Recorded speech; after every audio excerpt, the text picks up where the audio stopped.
Town थाना अंचल जड़े नाबालिका असदाचरण मामलें संबलपुर स्वतंत्र पोक्सो कोर्ट जड़े अभियुक्त चिन्मय सुना दोषी सब्यस्त कर 5 वर्ष सश्रम कारादंडादेश शुणाइबा सह 1 लाख टंका जरिमाना करिसेंति।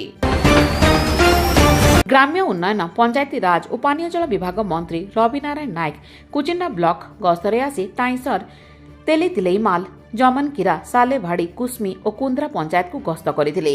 प्रत्येक गांव को पक्का रास्ता समस्त घर को पानीय जल और गरीब परिवार को राशन कार्ड जोगाई दियाजिबो बोली मंत्री श्री नायक उल्लेख करिसेंति। रेडाकुल नगर एबीवीपी तरफ किसिंडा महाविद्यालय और रेडाकुल महिला कॉलेज रे एबीवीपी महासदस्यता अभियान पर पोस्टर उन्मोचन कार्यक्रम अनुष्ठित हो जाइछि।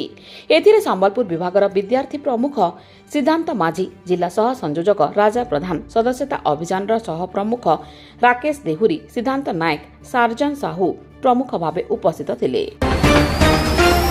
पवित्र श्रावण मास अवसर में गुड़ेश्वर बाबा मंदिर को परिदर्शन कर सेठारे भोग बंटन कार्यक्रम में विधायक जयनारायण मिश्र योगदान करिसेंति।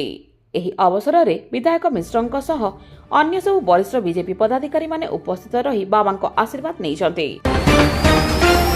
जुजुमुरा ब्लॉक जगन्नाथ प्रसाद नोडल हाईस्कूल झांकरपाली ठारे ब्लॉक स्तरीय विद्यालय स्तर छात्र छात्री स्वास्थ्य सचेतनता नहीं कार्यक्रम अनुष्ठित होइछि। एथिरे ब्लॉक 50 कोटी उच्च प्राथमिक विद्यालय 50 शिक्षक शिक्षयित्री माने उपस्थित थिले। अगस्ट 3 और 4 तारिख दिन बातिल रहिबो बामरादी जाउथबा टाटा बिलासपुर और टाटा इतवारी एक्सप्रेस ट्रेन। टाटानगर निकटरे होइथिबा ट्रेन दुर्घटना पई चालुथबा उद्धार कार्य जोगु ट्रेन बातिल रहिबो।